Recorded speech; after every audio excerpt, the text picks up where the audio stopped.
Hello, everyone. My name is Genesis Paulos, and this is my Lest We Forget project. For my project, I have chosen to shine a light on Sylvia Plath, a writer most known for her suicide by sticking her head in an oven. The source for most of the information is from Sylvia's own journal she started writing from the age 11. Sylvia Plath is mainly known by her suicide in 1963 and continues to remain relatively unknown due to her becoming a symbol of rebellion and depression to young women who reject the social norm of femininity and is seen as an outcast or a reject. An example of this would be the character Maeve in the Netflix show Sex Education, who can be seen holding a copy of The Bell Jar and is referenced in Season 1, Episode 7.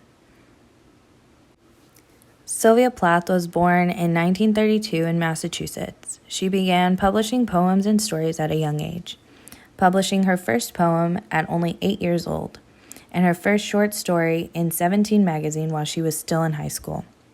By the time she had graduated high school, she had won many literary awards and a scholarship to Smith College, where you'll find her original works and handwritten journals on display.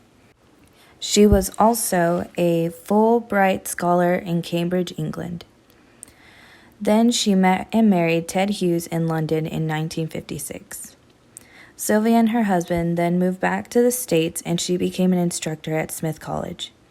Eventually, their family moved back to England.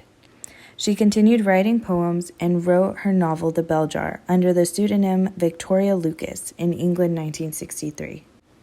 Plath committed suicide on February 11, 1963.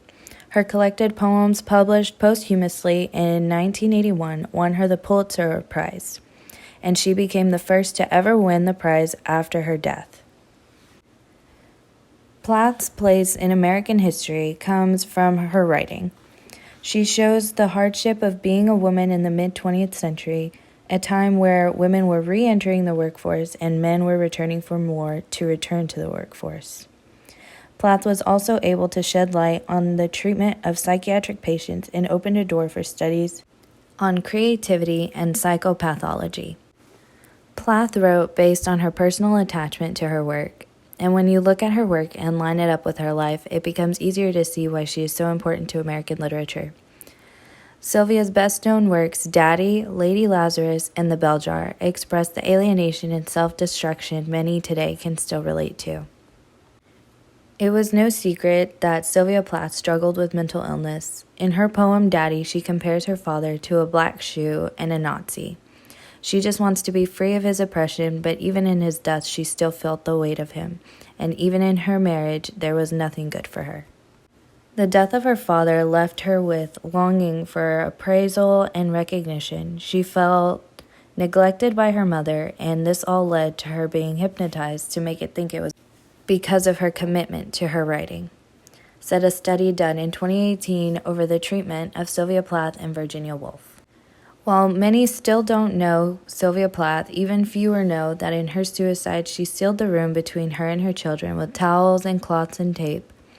She made sure they had food and that they were safely in their rooms before turning on the gas. When people think about Sylvia Plath, they should say that she was a troubled artist who helped make future rejects not feel alone. She helped students understand the effects of depression in writers and created treatments, and that she was a good mother. But most of all, that she was able to shed light on her darkest feelings. Plath's themes of oppression, self-destruction, mental pain, and disillusionment are reflected in some of her most famous quotes. "What is my life, and what am I going to do with it? I don't know, and I'm afraid. I can never read all the books I want. I can never be all the people I want, live all the lives I want. I can never train myself in all the skills I want. And why do I want? I want to live and feel all the shades and tones and variations of mental and physical experience possible in my life. And I am horribly limited." This is a quote taken from the unabridged journals of Sylvia Plath. This quote centers around her disillusionment with the world and her life. She wants to be everything and do everything, but she knows she has neither the time or the privilege to live the kind of life she wants. This quote also reflects how hopeless she feels, There are so many things that she, as a woman, cannot do, and many things in her life working against her, simply because of who she is. This quote also reflects on the despair Plath feels about her mental health. Although she tried electro and insulin shock therapy, she was never able to experience any other kind of mental state, and she struggled with depression her entire life.